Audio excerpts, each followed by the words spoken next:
Happy Cyber Monday to you, and welcome to the Clark Howard Show. You know, our mission is to serve you with advice and information that empowers you so you make better financial decisions in your life. Hope you had an absolutely fantastic Thanksgiving holiday and spent time with people you love. Something many of us aren't loving: the cost of homeowners insurance. But there's something you may be overlooking, and you're not going to like it. You may not have enough homeowners insurance. I'm going to add to your misery here in a minute. And also, do you have somebody on your holiday list who has a thing for luxury brands? Well, I want to tell you how hot it is now to buy luxury items cheap that aren't counterfeits. I'm going to fill you in on that later. So let's talk homeowners insurance. Why do you have homeowners insurance? Because you got to? No, that's not a good enough reason. Just because your lender on your mortgage says you got to doesn't mean that's why you have it. You have it because if your house has a catastrophe occur to it, catastrophic loss, you can't afford that. And that's what you have homeowners insurance for. Here's the problem, though. And this is why I'm pouring salt in the wounds. Because homeowners insurance premiums have gone up so much around the country. And at the same time, huge percent of us are underinsured because the cost of rebuilding homes has gone up so much along with the cost of building homes. And insurers used to just cover you for whatever it costs to rebuild it, but not anymore. It's the rare insurer that says, don't worry about it, we got you covered. They only got you covered if you have adequately insured that home. And so I know what I'm saying, that I'm saying something that's so terrible to say, that you're already paying this high premium, and if you peek at that policy, which most of us don't usually do, but if you got a written policy that comes to you, you have to look at it online. See what you're covered for rebuilding it. If you know in your heart of hearts it's not close to what it would cost to rebuild your home, you got to contact the company or the agent you use and talk to them about increasing the coverage you have on that home. Now, 40% of people, there's never been a stat this high that I know of in modern times. 40%, used to be 30. 40% of people right now own their homes free and clear, no mortgage. So if you're in that 40% and you're underinsured for the value of your home, what you can do is if you increase the coverage to make sure you're adequately insured, at the same time you can raise your deductibles on the homeowner's insurance. And those two things should cancel out. So it means that if you do have a big claim, the first so many thousands of dollars, whatever it is you decide to self-insure, where you're your own insurance company, you're going to have to come out of pocket with that. You're going to have to cough that up. But the big money that could be a major, major rebuild of a home or whatever it is, you're fully insured for. But the problem with people being underinsured is quite large. Now, 60% of homeowners have a mortgage. Your mortgage company in the contract tells you how high your deductible can be. So you never want to raise the deductible if you have a mortgage above the limits the lender allows. But it's quite possible that even within those rules, you have your deductible below what they'll permit, raise it to what you're allowed to, and know that if you have a claim, you're hating me because you're having to come more out of pocket at the beginning of that claim. But then you know you have peace of mind on the total size of the claim. And I know it's no fun what I'm saying to do, getting you to spend more money. But this is money well spent. I got to do this. Okay. Well, you've already been through Yes. a homeowner's claim 16 years ago that came way out of pocket. Mm-hmm. So, Yep. yeah. Please take care of that. Jamie in Washington wrote into you, Clark, with this one. I received a phone call from someone who said they were a county assessor and they were coming to my house on a Sunday and if I would be home. I was super confused as to why he was coming, and he said he needed to assess if any damage was done to my house. I told him I didn't order an assessor to come out, and he said he's from the county and needs to come on Sunday. I told him I was confused as to why he was coming and needed to call him back. He was very frustrated and said okay. I waited for Sunday to see if anyone showed up, but nothing. I reached out to the county assessor, and they said there wasn't anything in the system for my house, and they didn't do house calls on Sundays. Okay, Jamie, thank you for taking the time to share this because of the problem with all the scamsters. And you smelled a rat, and that's great. Now, what's interesting is if they had said a weekday, you might not have smelled a rat, but it would be unusual for a county assessor to call like that and say they were coming because assessors usually are assessing only what's known as windshield or curb from the curb, or they're using satellite imagery in some jurisdictions now. Saying that somebody needed to come and you needed to be home meant somebody was going to try to gain entry into your home. And I'm glad that nothing bad happened to you, and I'm glad that you took the time to share this to warn other people of what may be a new ugly way that people are gaining entry into people's homes, scoping it, stealing jewelry, who knows what.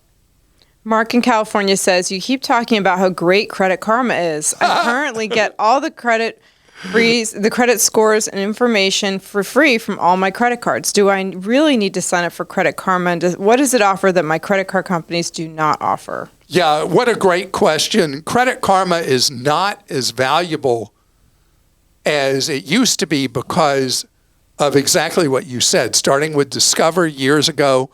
Now, more and more lenders provide you, usually it will be a FICO score, could be a Vantage score, that gives you a snapshot of how your credit's doing. What's the advantage of Credit Karma?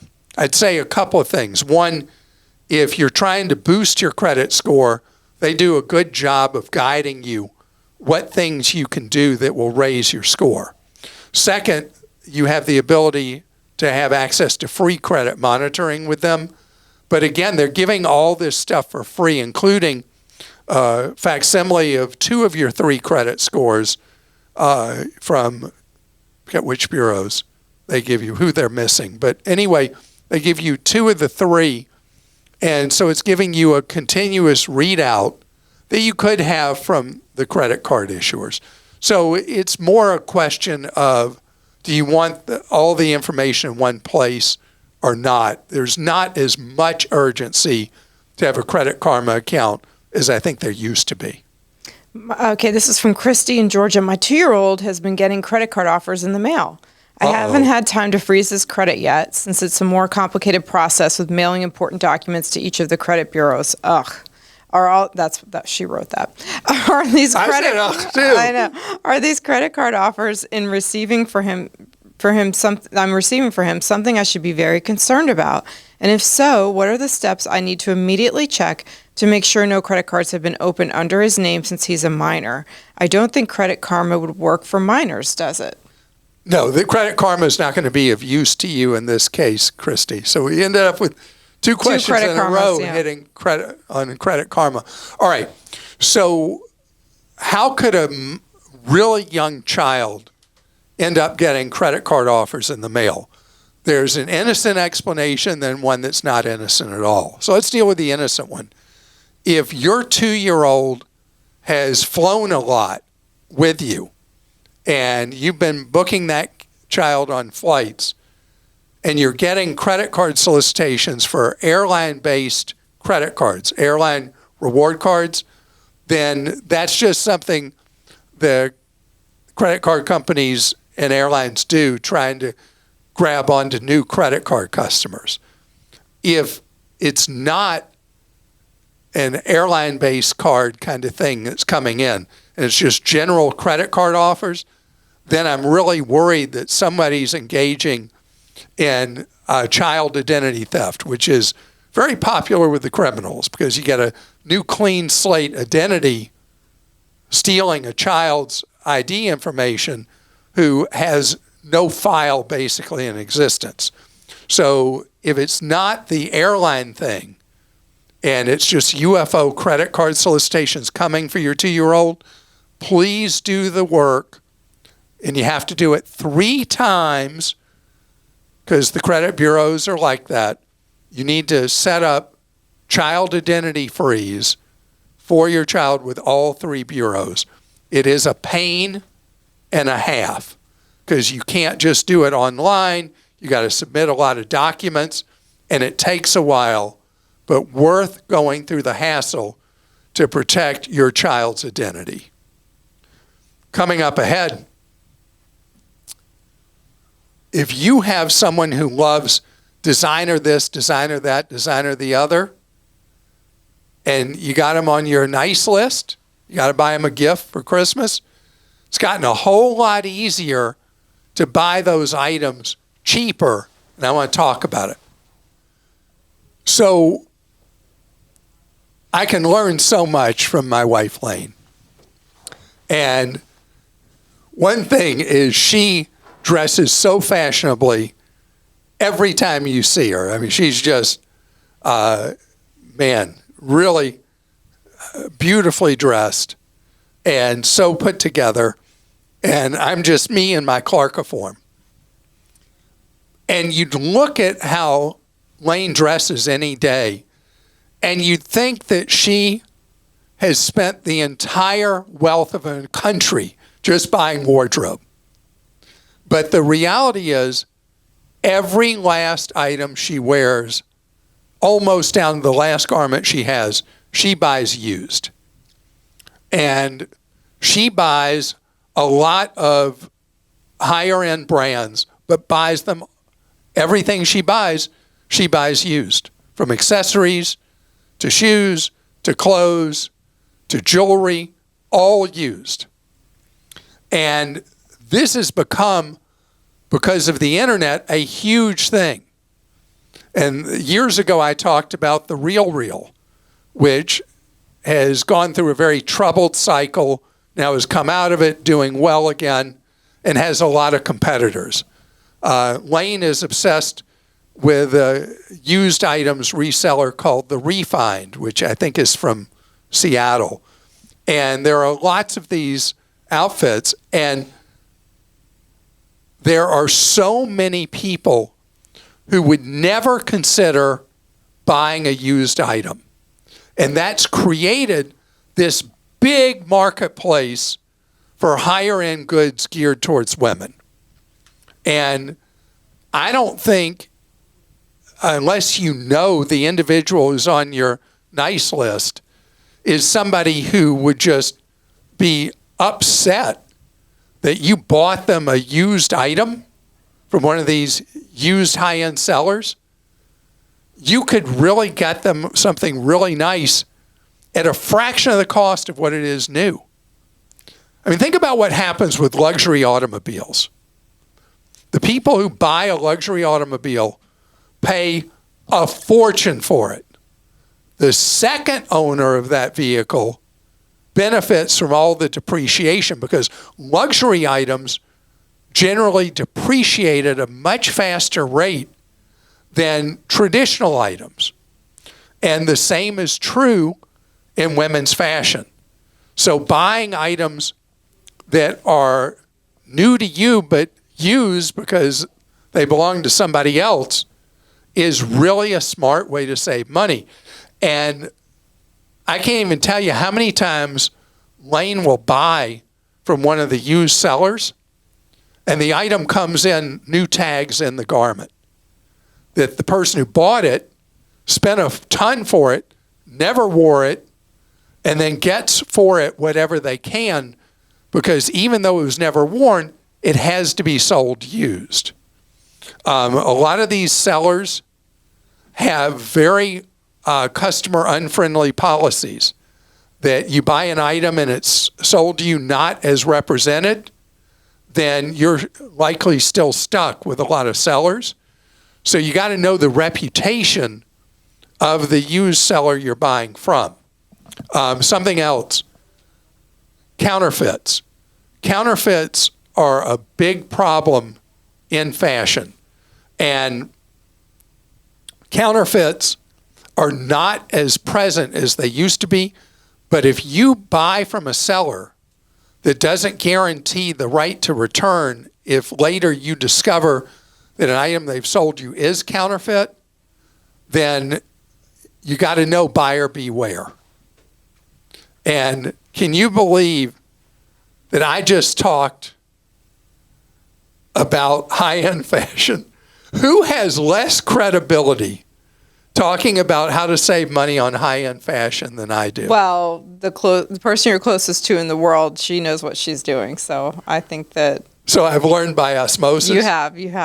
Okay, so I went with Lane recently when she was selling a purse, a high-end purse, at a used store, and you have to make an appointment, and you're sitting with somebody who's an expert.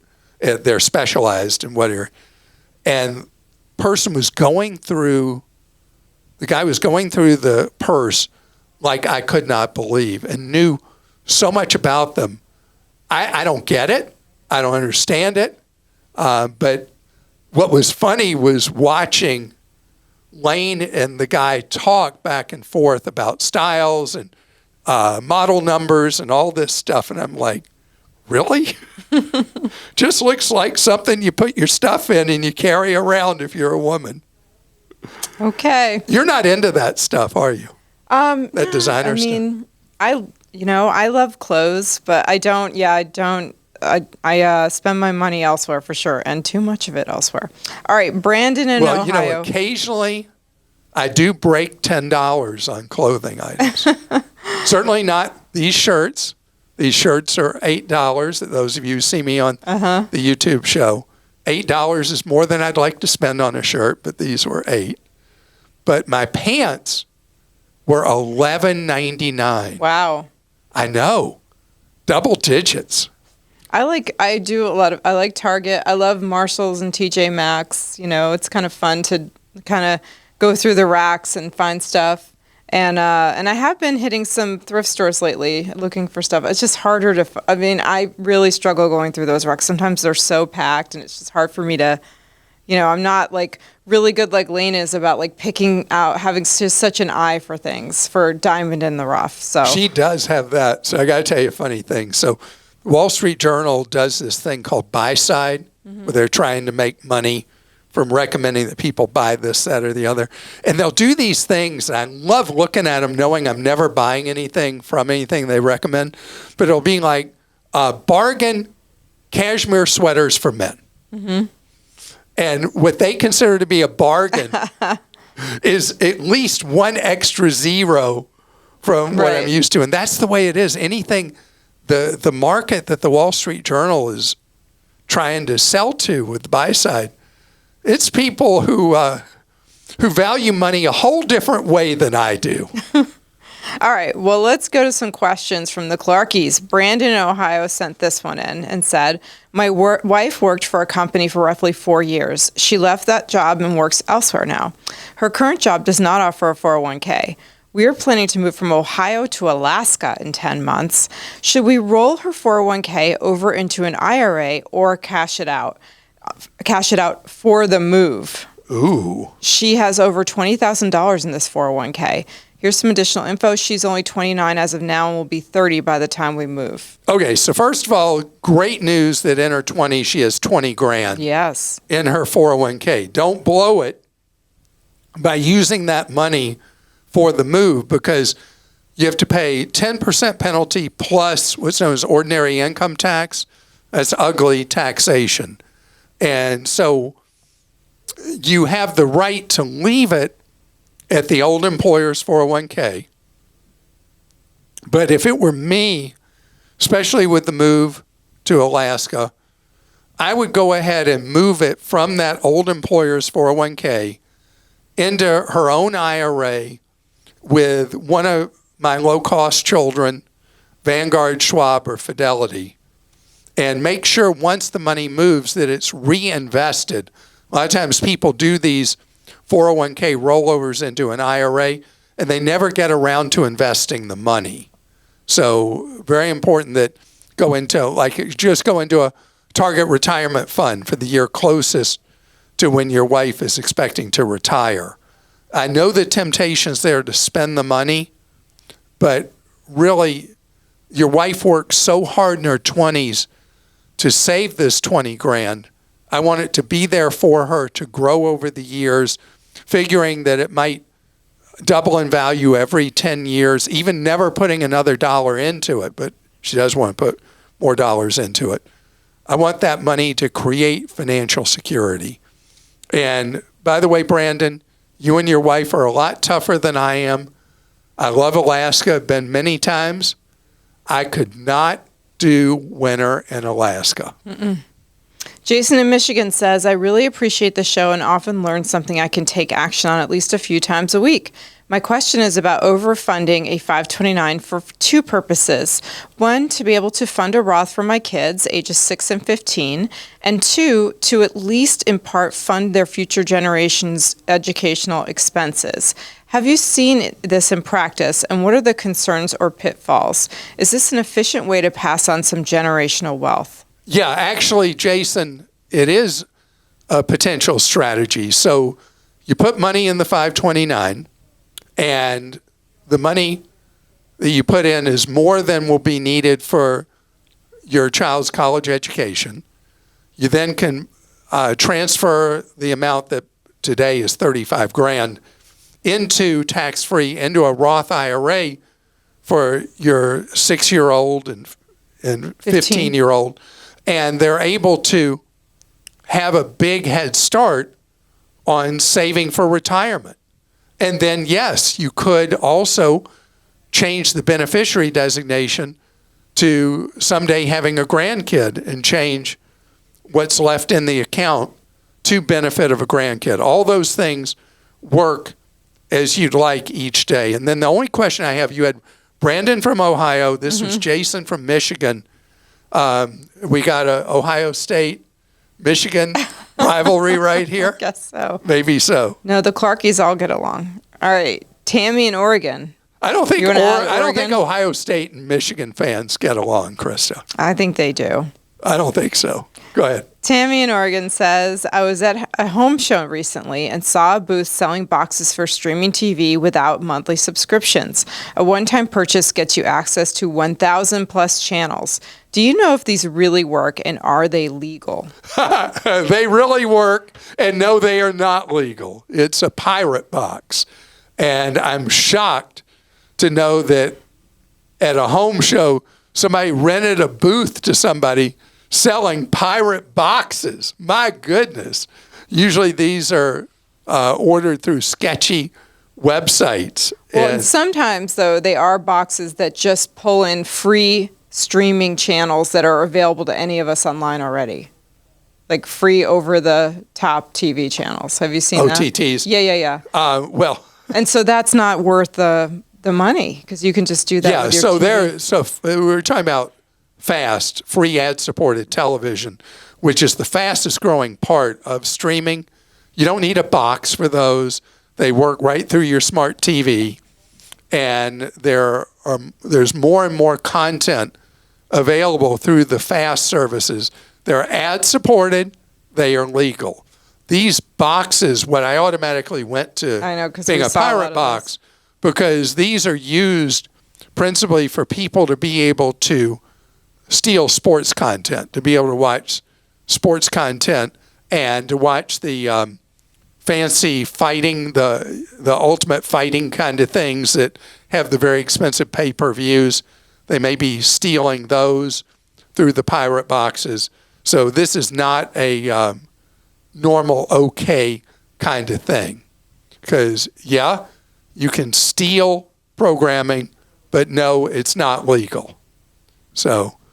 And this one is, I'm looking at it because I found it on some websites as well. It's basically, yes, it just pulls in, it can turn your TV kind of into a so if you have a dumb TV, it turns it into a smart TV? But it's very expensive, and it's, I don't think it's worth it. You could get a Roku streaming device. You can get a Roku for $15-20. Yeah. This thing's $329.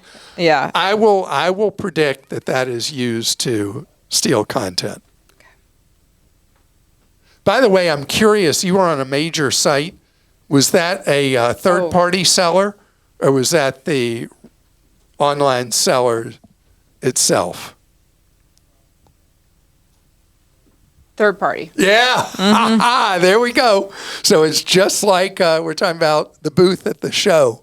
It's a third-party seller. What? We didn't know. You know, I'm always curious how things slip through whatever processes the big online sellers have, that things end up being sold there that are pirate devices. Okay. Well, I hope that you are finding steals of deals today on Cyber Monday. And today really is the end of the best sales for the Christmas season. I mean, November is the Super Bowl of bargains. Black Friday month, carrying through today being Cyber Monday, is really the end of the great, great deals. But there will still be bargains ahead selectively. It's harder, though, in December to save money, but we're on it. We're on the job at ClarkDeals.com, doing everything we can to bring you what we curate and believe and vet are really, really great deals. So know that it's all part of what we do, saving you more so you spend less and avoid getting ripped off. And we'll see you on Wednesday.